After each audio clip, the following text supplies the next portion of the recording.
Ayu. Kau tidak mungkin meraih bintang. Kau tidak akan bisa memeluk bulan.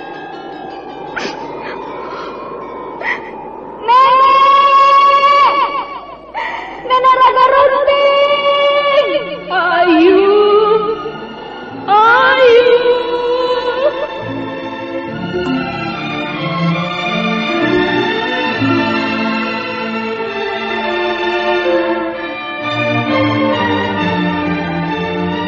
Sanggar Cerita dan Sanggar Prativi mempersembahkan Mahkota Mayangkara.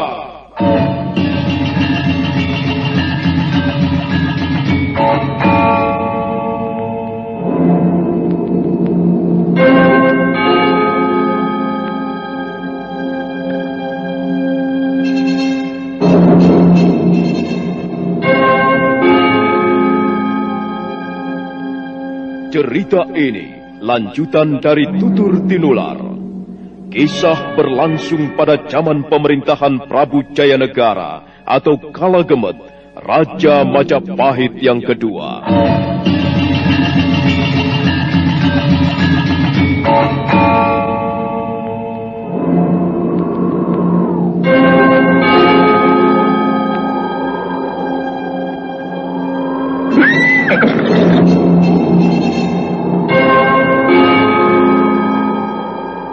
Bukan lagi Raja Majapahit. Akulah raja. Akulah yang berkuasa. Ayo, obrak-abrik desa Ganding. Tangkap Jayanegara. Tangkap Jayanegara.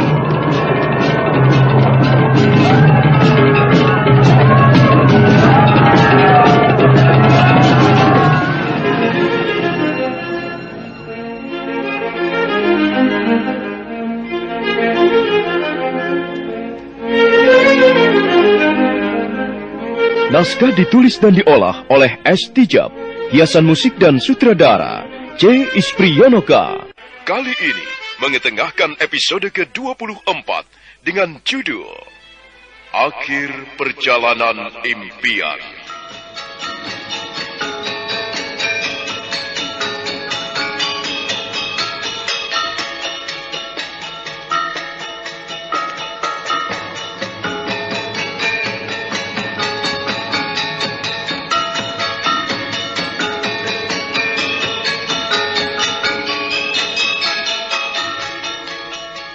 Dalam seri ke-707 ini didukung oleh para pemain Hari Agik sebagai Bekal Gajah Mada, Ucok Lubis sebagai Layang Samba, Kang Idris sebagai Tumenggung Siwur, dibantu oleh Kiki, Egis, Nanang dan Uya sebagai prajurit, dan Asdi Suhastra, pembawa cerita. Selamat menikmati. Sandiwara Radio ini masih Anda dengarkan di channel YouTube Satria Collection. Jangan lupa tekan tombol like dan subscribe.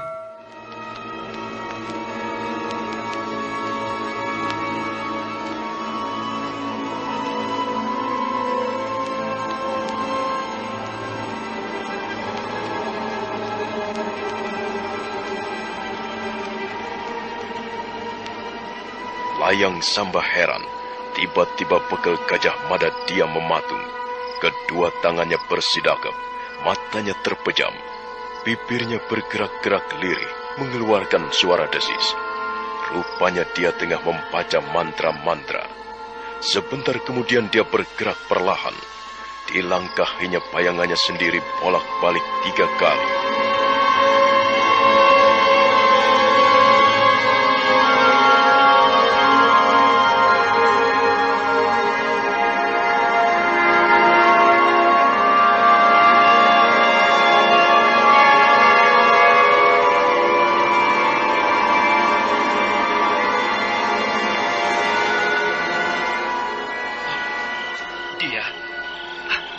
Dia sepertinya semakin hilang dari pandangan mataku. Oh, ilmu. Ilmu apakah yang tengah dikeluarkannya itu? Oh, di mana dia? Di mana dia? Aku tidak melihat. Tuan! Tuan Bekal Mada! Oh, di mana? Di mana Tuan berada? Saya tidak dapat melihat Tuan. Aku masih berdiri di hadapanmu, Samba. Wisma Tumenggung Siwur dijaga sangat ketat oleh puluhan prajurit. Oleh sebab itu aku terpaksa menggunakan cara ini. Dengan begini prajurit-prajurit pemberontak itu tak akan melihatku saat memasuki Wisma Tumenggung itu. Tuan, sungguh saya hanya melihat sosok Tuan Bekel sebagai bayang-bayang yang kabur. Mata saya sulit melihat jelas sosok Tuan. Samba, kau tunggulah di sini. Tetaplah di tempat ini. Biar aku sendiri yang akan masuk ke Wisma itu menemui Tumenggung Siwur. Jangan dulu kemana-mana. Jangan sampai para prajurit melihatmu dan membuat semuanya menjadi kacau. Baik, Tuan Bekel.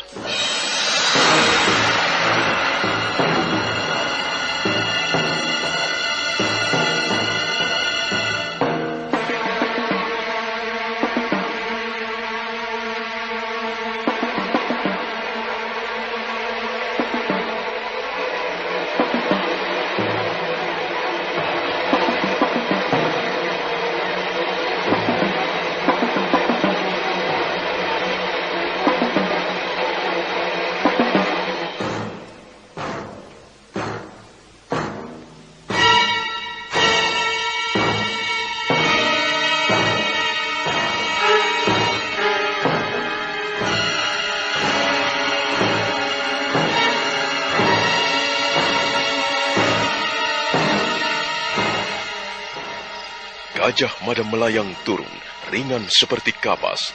Di halaman pendopo, beberapa prajurit pemberontak berkerumun membicarakan tugas. Kerumunan lain berjaga-jaga sambil sesekali cengkrama ria. Kelompok lain berbaris sepanjang tangga pendopo. Beberapa lagi secara 2 orang berjalan sepanjang lorong yang menghubungkan antara pendopo dengan ruang dalam. Penjagaan begitu ketat, tetapi Bekel Gajah Mada berjalan ringan di antara mereka tanpa seorang pun tahu dan melihatnya. Kenapa kau? Tiba-tiba saja seperti orang tersenggol sesuatu. Kakang, kau percaya adanya hantu atau tidak? Kau bicara apa, Di? Seorang prajurit pantang bicara tentang hantu. Tapi aku seperti... Kau ini bagaimana, Di? Jadi prajurit kok takut pada hantu? Kita boleh saja takut kalau yang datang itu musuh berkekuatan besar atau musuh itu berilmu kanuragan yang tinggi. Aduh, Kang, betul. Aku seperti disenggol seseorang, lalu berkelebat sesosok bayangan. Sudahlah, usir jauh-jauh perasaan takutmu itu. Kau tak pantas jadi seorang prajurit. Kenapa, Kang? Ada apa? Jangan pura-pura kau. Siapa tadi yang memukul punggungku? Kau kan? Aku? Dari tadi tanganku memegang pedang dan perisai. Mana mungkin bisa memukul punggung Kakang? Jangan bergurau, Di. Terus terang sajalah. Jangan. Aku harus berterus terang bagaimana, Kang? Uang aku memang tidak memukulmu. Aduh. Kang. Kau menginjak kakiku ya? Kakang ini bagaimana? Jangan sembarang menuduh. Aduh. Loh, Di. Kenapa kau lempar pedangmu? Tidak. Aku tidak melemparnya, Kang. Mustahil. Mana mungkin pedang itu jatuh sendiri? Benar, Kang. Tanganku tiba-tiba saja ada yang memukulnya dan pedangku jatuh. Wah. Ya, sudah kalau begitu. Mari. Kita segera tinggalkan tempat ini. Barangkali kau benar, Di. Benar bagaimana? Lorong di depan bilik Tumenggung Siwur ini ada hantunya. Barangkali bukan hantu, Kang. Jadi apa kalau bukan hantu? Bisa saja seseorang yang berkemampuan tinggi, berilmu langka, dan dia mempermainkan kita. Sudah. Ayo, kita pergi dari sini. Ayo cepat, Di. Diam. Jangan tertawa. Nanti hantu itu terus mengikuti langkah kita. Ayo cepat pergi dari sini. Ya, mari Kang. 2 prajurit yang meronda lorong segera beranjak dari depan pintu bilik Tumenggung Siwur. Bekel Gajah Mada berhasil memperdaya mereka. Seperginya 2 prajurit tadi, Bekel Gajah Mada lalu melangkah ringan menuju pintu bilik Sang Tumenggung. Namun baru saja pintu dibuka,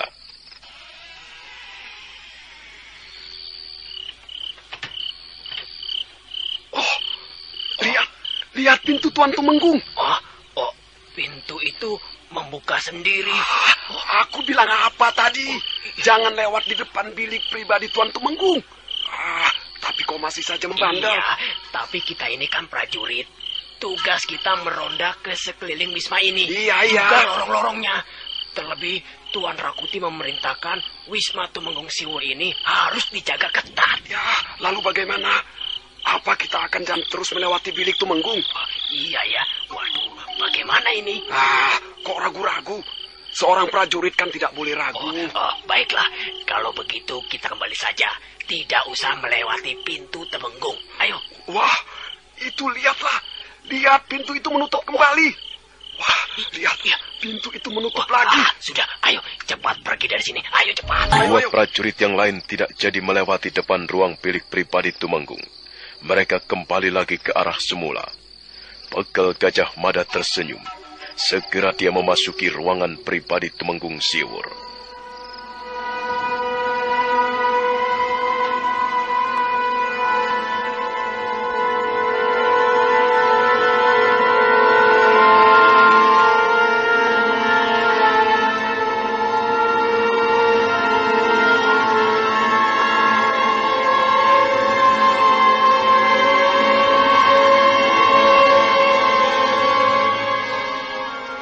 Tuan Tumenggung Siwur. Siapa? Siapa kau? Mengapa tiba-tiba muncul di hadapanku? Aku Bekel Gajah Mada. Bekel Gajah Mada? Kau muncul bagai bayangan yang menjelma. Benarkah kau Adi Bekel Mada? Sudah sekian lama kita tak pernah bertemu. Rupanya Tuan sudah tidak lagi mengenal saya. Ya, karena kumis dan brengosmu tumbuh lebat tidak teratur. Maklumlah, kami hidup dalam pelarian. Jadi, apakah Gusti Prabu masih selamat? Gusti Prabu tidak mengalami apa-apa. Berkat Sang Hyang Widiwasa, beliau sekarang dalam keadaan sehat dan tak kurang suatu apapun. Lalu, di mana beliau sekarang? Tak perlu itu Tuan tanyakan. Yang penting sekarang ini, apakah Tuan Tumenggung masih setia terhadap Prabu Jayanegara? Aku masih setia kepada beliau. Walaupun pada saat Rakuti menawarkan mau bekerja sama atau setia terhadap Prabu Jayanegara, aku tetap memegang teguh kesetiaanku kepada beliau. Kudengar, mereka yang tetap setia kepada Gusti Prabu Jayanegara langsung dibantai habis. Ya, memang begitu. Tetapi pada waktu itu kukatakan saja bahwa aku bersedia bekerja sama dengan Rakuti. Namun di dalam hati nuraniku, kesetiaan tetap kepada Gusti Prabu Jayanegara. Lalu siapa-siapa saja yang masih setia? Setidak-tidaknya Mapaji Elam, Pupamot, dan Diah Palisir. Sebenarnya sudah lama kami mengadakan pertemuan dan pembicaraan secara diam-diam. Karena kami semua membenci pemerintahan Rakuti yang semenang-menang. Yang terhormat Tuan Tumenggung Siwur. Ya, ada apa Adi Bekel Gajah Mada? Justru kedatangan saya menyusup istana Majapahit ini adalah untuk mencari tahu berapa banyak para punggawa atau pejabat kerajaan yang setia terhadap Gusti Prabu Jayanegara. Setelah itu, saya bermaksud menyusun kekuatan atau pasukan tandingan guna melawan dan menumbangkan pemerintahan yang tidak sah ini. Benarkah itu?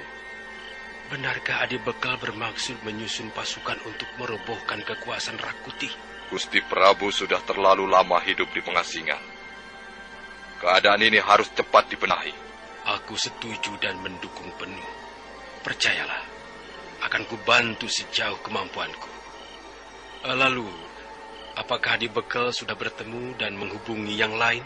Hanya Tuan Diah Palisir yang belum saya temui. Beliau pun di pihak Gusti Prabu Adi Bekel. Kami semua sebenarnya sudah merupakan satu kelompok. Kelompok pembangkang. Hanya kesempatan saja yang belum kami punyai. Jika memang demikian, kesempatan itu sekarang sudah ada di depan mata. Dan saya percaya, tuan-tuan bersedia gugur demi mengembalikan tahta kepada pemiliknya yang syah, yaitu Prabu Jayanegara. Iya, kami semua bersedia menyerahkan nyawa demi kembalinya Gusti Prabu ke Majapahit. Terima kasih, Tuan Tumenggung Siwur. Baik. Saya kira sudah terlalu lama saya berbincang-bincang di sini. Masih banyak yang harus saya kerjakan. Tunggu, Adimada. Ada apa lagi, Tuan Tumenggung? Kira-kira kapan perlawanan itu mulai dilaksanakan? Untuk sementara ini, saya mohon Tuan membantu saya dalam hal penyatuan pasukan. Tuan Mapanjelam dan Tuan Pupamot tentu bisa Tuan ajak berunding untuk membicarakannya. Dan nanti saya akan berikan tanda-tanda perlawanan itu. Baiklah, aku akan membicarakan hal ini dengan Mapaji Elam dan Empu Pamot. Terima kasih. Saya permisi. Baiklah, Dimada. Hati-hati. Terima kasih, Tuan Tumenggung.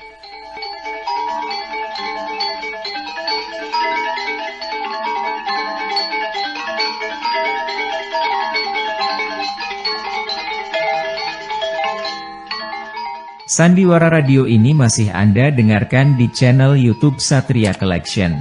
Jangan lupa tekan tombol like dan subscribe.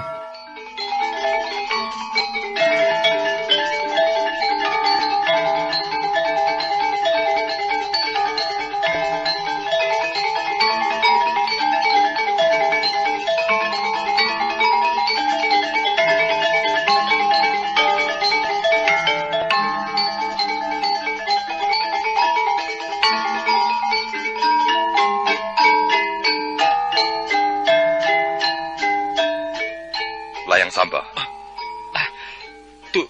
Tuan Bekel tiba-tiba ada di belakang saya. Jangan bingung, Samba. Seorang pendekar pilih tanding tidak seharusnya bingung menghadapi hal-hal yang mengakitkan. Tuan, saya belum lagi menjadi seorang pendekar pilih tanding, Tuan. Kemampuan saya masih jauh di bawah Tuanku Bekel. Hari sepertinya menjelang pagi, Samba. Benar, Tuan. Sepertinya sebentar lagi hari akan menjadi terang. Masih ada satu lagi yang harus kita temui, yakni Tuan Tiah Palisir. Apa kau sudah lelah? Saya terbiasa hidup mengembara, Tuan. Bagus. Kalau begitu, mari kita lanjutkan pekerjaan ini. Mari, Tuan. Bukan main. Luar biasa Tuan Bekel Gajah Mada ini. Sepertinya tidak pernah merasa lelah. Semangatnya mengagumkan.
Tampaknya wisma kediaman Tuan Tiah Palisir itu tidak dijaga ketat. Kita tidak akan mengalami kesulitan, Tuan Bekel. Iya, tetapi kewaspadaan harus tetap dijaga. Jangan lengah sedikit pun. Baik, Tuan Bekel. Ayo, Samba. Kita turun dan langsung memasuki pendopo. Di sana tidak ada prajurit jaga. Mari, Tuan. Gajah Mada dan Layang Samba melayang turun dari wuwungan wisma Tiah Palisir. Nampaknya penjagaan memang tidak begitu ketat. 1-2 prajurit jaga berjalan hilir mudik. Bekel Gajah Mada melintas halaman pendopo dengan merunduk-runduk. Menyusul di belakangnya Layang Samba, mengendap sambil melihat keadaan sekeliling. Sinar bulan tertutup awan hitam. Baru saja keduanya melintasi halaman pendopo, 3 orang prajurit datang melewati halaman itu, tanpa tahu bahwa bayangan 2 orang baru saja berkelebat di depan mereka. Tiga prajurit itu berjalan sambil ngobrol satu sama lain. Setelah itu keadaan kembali sunyi.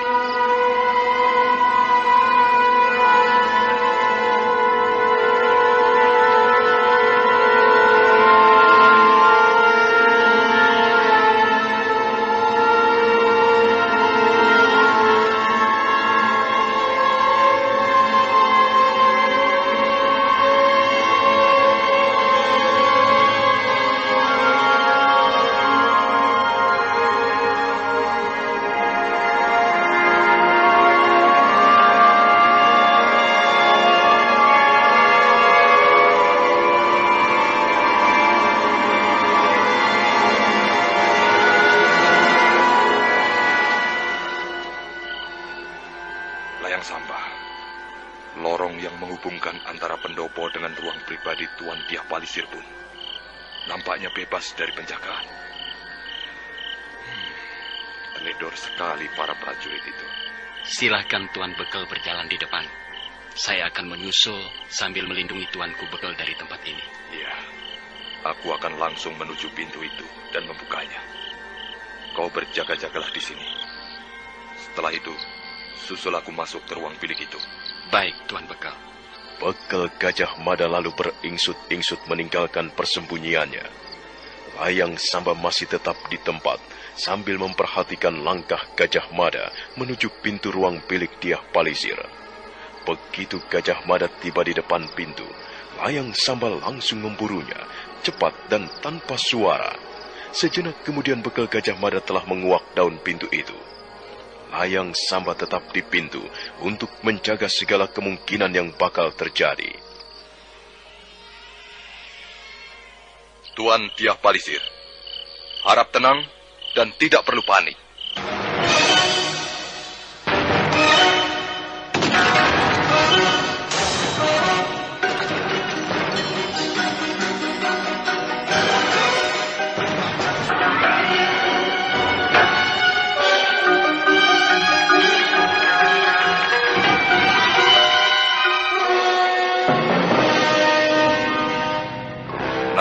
Layang Samba, tampaknya wisma kediaman Tiah Palisir tidak dijaga terlalu ketat.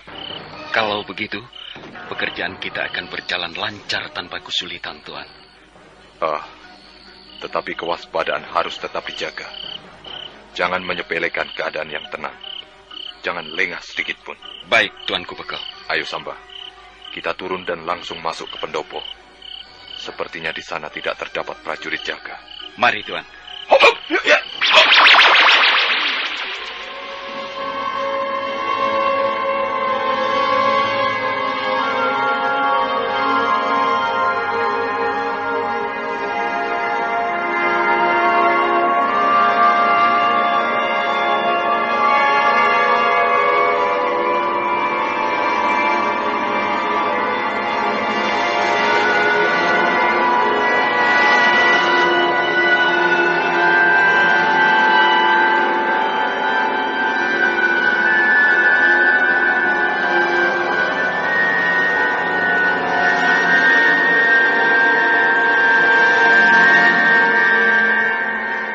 Gajah Mada dan Layang Samba melayang turun dengan ringan ke halaman pendopo.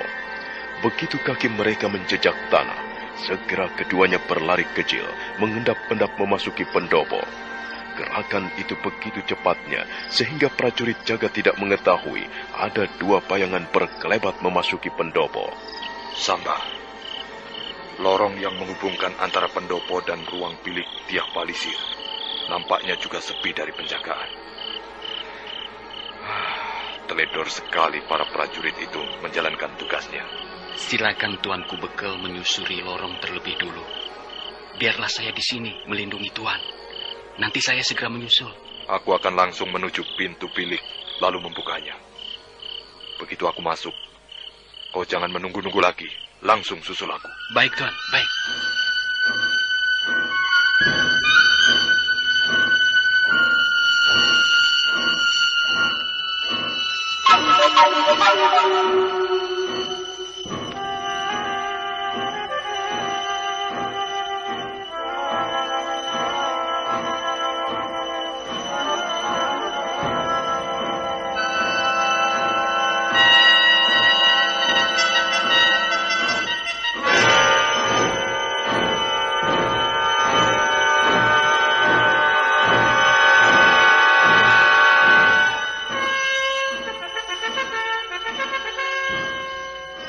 Dengan merunduk-runduk, Gajah Mada berlari kecil menuju pintu bilik Dyah Palisir.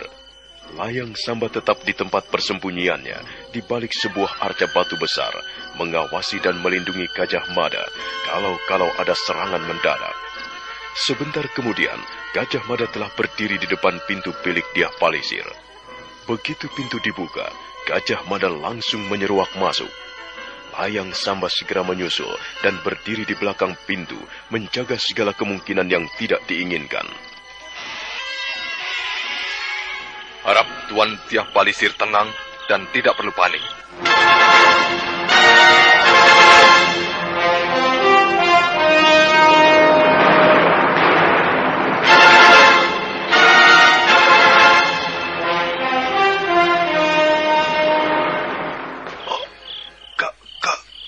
Siapa? Aku Bekal Gajah Mada. Lupakah Tuan padaku? Tidak mungkin. Jangan mengaku aku. Kau bukan adik Gajah Mada. Bukan. Mengapa Tuan seperti melihat hantu? Aku tidak percaya kau adalah Bekal Gajah Mada. Bukankah dia telah tewas dalam pemberontakan Rakuti? Aku benar Bekal Gajah Mada. Tidak. Bukan. Aku berhasil lolos dalam penyergapan Rakuti. Dan bersama Gusti Prabu Jayanegara serta Mapati Aryatada, aku berhasil selamat dari kejaran pasukan pemberontak. Oh, benarkah itu? Lalu, di mana Gusti Prabu dan Gusti Pati? Beliau semua dalam keadaan sehat-sehat dan tinggal menunggu saat yang tepat untuk kembali ke Majapahit. Oh, benarkah itu? Benarkah? Tuan Dyah Palisir, kedatanganku bukan cuma sekedar memberitahu bahwa Gusti Prabu Jayanegara dalam keadaan selamat. Tetapi ada hal lain yang lebih penting. Apakah itu, Adi Bekal? Apakah Tuan masih setia pada Gusti Prabu dan mengharapkan beliau kembali naik tahta? Iya, aku tetap setia terhadap Gusti Prabu dan berharap beliau kembali naik tahta memimpin negeri ini. Bisakah kata-kata Tuan dijadikan pegangan? Adi Bekal, sudah lama kami semua membenci pemerintah Rakuti. Bahkan kami ingin suatu kelak dapat menyusun kekuatan atau pasukan tandingan guna melawan dan merobohkan pemerintahan tidak sah Rakuti. Siapa saja yang Tuan maksudkan dengan kami semua itu? Mapanji Elam, Empu Pamot, dan Tumenggung Siwur. Masih ada sekian banyak lagi para kepala pasukan yang sewaktu-waktu menunggu perintah. Bagus. Aku senang mendengar ini semua. Kalau begitu, Tuan-tuan bisa saling merundingkan rencana-rencana kita. Aku sudah menghubungi nama-nama yang Tuan Palisir sebutkan tadi. Jadi kau telah menghubungi mereka, Adi Mada? Iya. Bagus. Jika demikian, kami akan segera mulai mempersiapkan segala sesuatunya. Setelah itu, kami tinggal menunggu perintah darimu. Lalu kapankah Tuan Dyah Palisir akan mengajak tuan-tuan yang lain untuk berbicara? Apakah perlu secepatnya, Adi Bekal? Lebih cepat akan lebih baik. Jika malam ini jelas tidak mungkin, bagaimana kalau besok malam? Bagus. Aku setuju, Tuan Palisir. Berapa lama waktu yang dibutuhkan untuk menyusun pasukan? Ya, tinggal pembicaraan besok malam saja. Tapi yang jelas, penyusunan jangan terlalu lama. Nanti bisa dicium telik sandi Rakuti. Barangkali membutuhkan waktu sampai 5 hari. Kukira hari kelima itulah kita mulai bergerak. Cepat sekali, Adi Bekal. Sebab sudah tak ada waktu lagi bagi kita untuk berpanjang lebar. Selagi Rakuti belum menyadari keadaan, maka serangan dadakan akan membuat mereka kalang kabut. Bukan main. Begitu yakinnya Adi Bekal dengan persiapan sesingkat itu. Tuan Palisir, kita harus menghargai waktu yang sesingkat itu.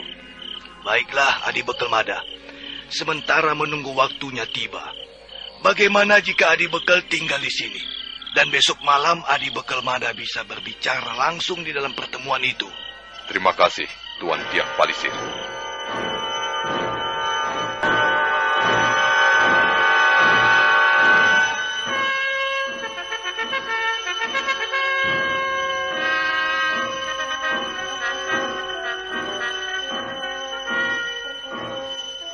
Sandiwara Radio ini masih Anda dengarkan di channel YouTube Satria Collection.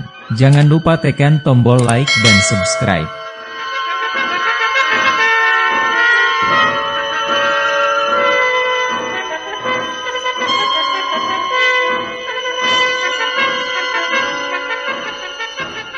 Keesokan harinya, ketika malam mulai merayap melingkupi Majapahit, Dyah Palisir mengajak para pejabat atau penggawa tinggi kerajaan yang masih setia terhadap Prabu Jayanegara untuk berkumpul di kediamannya. Untuk menghindari kecurigaan para prajurit jaga, mereka datang dan pergi satu persatu. Ingat, waktu kita tidak banyak. Hargailah waktu sebaik mungkin dan gunakan secermat mungkin. Kita bertemu tidak bisa berlama-lama dan berkumpul menyatu. Nanti para prajurit jaga bisa mencium gerak-gerik kita. Nah, Tuan Mapanji Elam, saya kira Tuan dapat memastikan kira-kira berapa jumlah prajurit yang bisa Tuan rekrut. Ya, berdasarkan yang sudah saya amati, tidak lebih dari 50 prajurit. Namun ini pun baru merupakan pengamatan sementara. Karena banyak di antara para kepala prajurit tidak suka pada pemerintahan Rakuti yang lalim. Hanya saja karena mereka takut, maka mereka memilih diam. Saya kira semakin lama akan bertambah banyak para prajurit yang akan memihak kita. Jika perlawanan ini kita atur dengan rapi dan cermat. Kita tidak akan memilih pertempuran frontal. Yang akan kita gunakan nanti adalah serangan-serangan setempat, namun terpadu. Baiklah, Tuan Mapanji Elam. Saya kira cukup sampai di sini. Tinggal menunggu hari keempat, di mana serangan itu akan kita laksanakan. Baiklah, jika sudah tidak ada yang perlu kita bicarakan lagi. Karena sebentar lagi, jam malam akan dimulai. Hati-hati Tuan Mapanji Elam. Terima kasih. Permisi.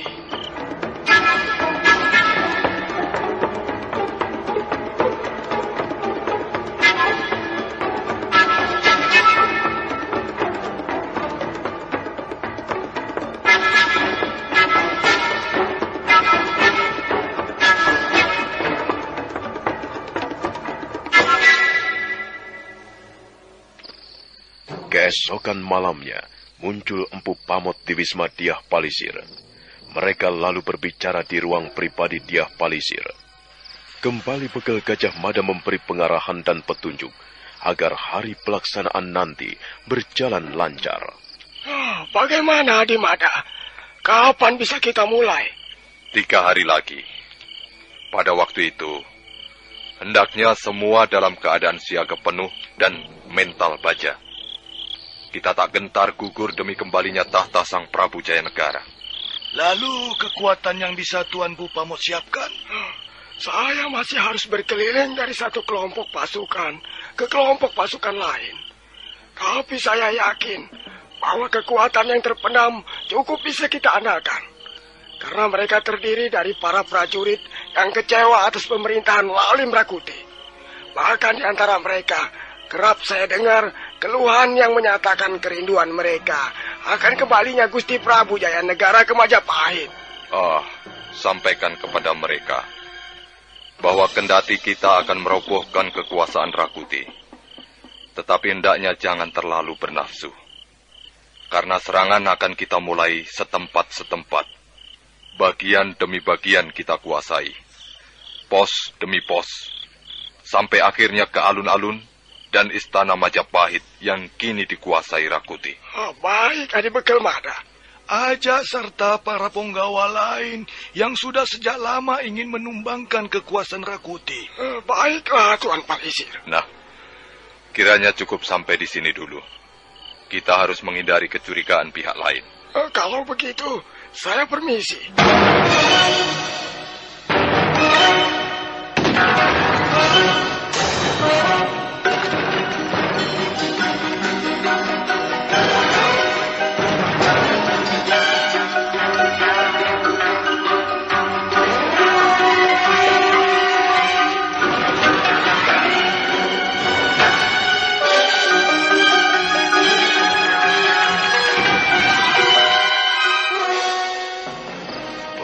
Gajah Mada nampak berhati-hati sekali dalam menjalankan rencananya. Setelah Mapanji Elam dan Empu Pamot, kini Tumenggung Siwur datang ke Wisma Dyah Palisir. Tumenggung Siwur sebagai seorang penggawa tinggi paling banyak memiliki pengikut. Meski di antara para prajuritnya ada yang masih suka terhadap pemerintahan Rakuti, tetapi jumlahnya tidaklah seberapa. Bagaimana Ali Bekal? Apakah rencana sudah bisa dijalankan? Besok malam semuanya sudah harus siap sedia di tempat masing-masing. Penyerangan dilakukan dengan diam-diam di tiap pos-pos jaga. Gardu-gardu prajurit, lalu merembes ke alun-alun dan istana Majapahit yang dihuni oleh Rakuti. Lalu berapa kekuatan pasukan kita yang sebenarnya? Tergantung dari tuan-tuan sendiri. Sejauh mana dapat menghimpun prajurit-prajuritnya. Tetapi yang pasti, bahwa setiap prajurit tentu akan mengikuti perintah atasannya secara langsung. Dan jangan khawatir dengan jumlah. Karena yang kita butuhkan adalah kecerdikan dan kemampuan. Beritahu juga para punggawa yang lain yang sekiranya masih setia terhadap Gusti Prabu Jayanegara. Baik, Adimada. Kita tidak punya banyak waktu. Oleh sebab itu, gunakanlah waktu itu sebaik mungkin. Baik, Adimada. Nah, sekarang, sebelum ada yang mencurigai kita, cepatlah tinggalkan tempat ini. Tuan Tumenggung bisa gunakan pintu belakang. Baiklah, Tuan Dyah Palisir. Saya permisi. Hati-hatilah Tuan Tumenggung Siwur. Terima kasih. Tumenggung Siwur segera beranjak meninggalkan ruang pribadi Dyah Palisir. Dengan mencoba bersikap tenang dan biasa-biasa saja, Tumenggung itu lewat di depan para prajurit jaga.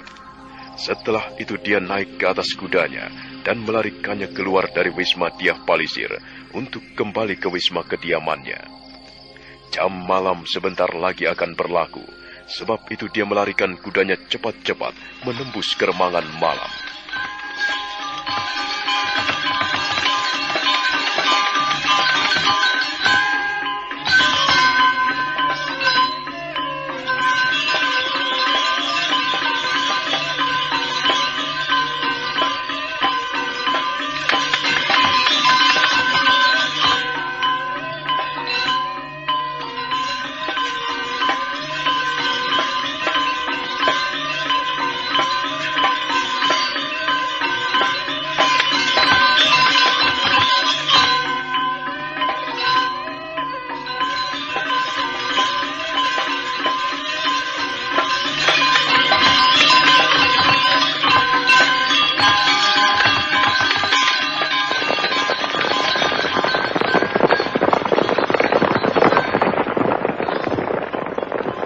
Kita tinggalkan bekal Gajah Mada yang sedang menjalankan persiapan-persiapan rencananya.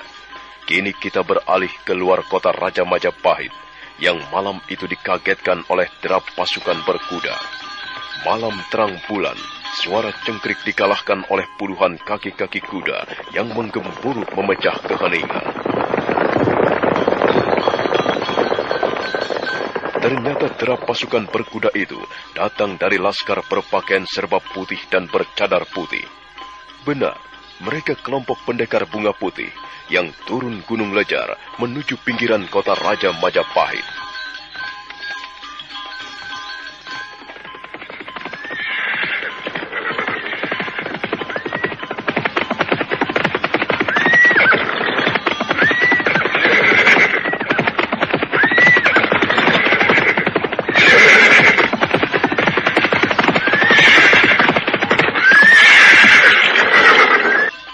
Mengapa kita berhenti, Dinda Tunggadewi?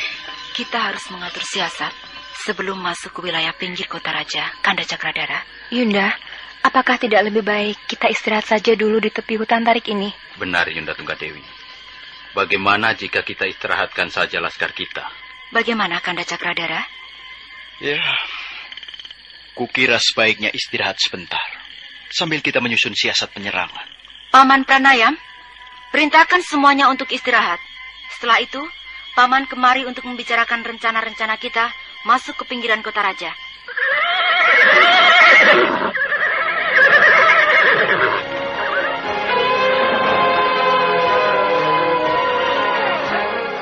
Sandiwara Radio ini masih Anda dengarkan di channel YouTube Satria Collection. Jangan lupa tekan tombol like dan subscribe.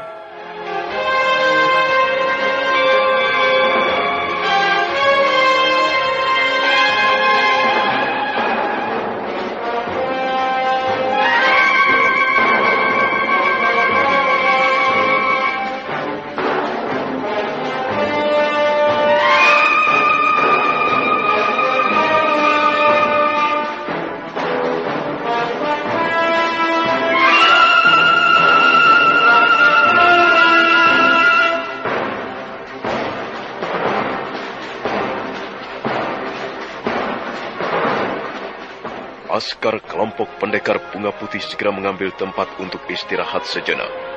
Setelah itu, Pranayam kembali bergabung dengan Tunggadewi, Raja Dewi, Cakradara dan Kuda Merta untuk membicarakan rencana dan siasat penyerangan ke wilayah pinggiran kota Raja Majapahit. Nah, bagaimanakah rencana bekal Gajah Mada? Akankah mereka berhasil merobohkan pemerintahan Rakuti yang lalim? Saudara pendengar, silahkan menunggu seri berikutnya. Sampai jumpa.